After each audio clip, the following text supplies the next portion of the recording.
The Khasi Hills Autonomous District Council will be holding the Dorbar Iktiar Paidbah at Polo ground on January 18. The Khadc intended to honor Dorbar Shnong's Dongs, Kurs, Senganthe, Longkame and Sengsamla. Siem said that they had planned to hold the Dorbar Iktiar Paidbah on December last year. He, however, informed that they had to postpone the proposed Dorbar due to unavoidable circumstances.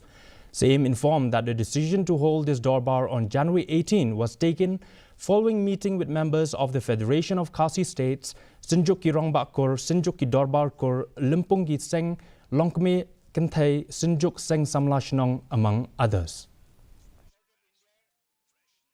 Penlong yang nika Dorbar ba, dan nika Dorbar Iktiar Paidbah, kalong ban pintip Paidbah, bat kumjuru kajing itu lanika recognition, bat kajing pinkub bor, ye ki Dorbar Shnong, ki Dorbar Dong, nang ta ki Seng Samla Shnong, ki Seng Kenthay lani ki Seng Longkame haki Shnong, bat ru kumju ye ki Seng Kur hakabri neutral.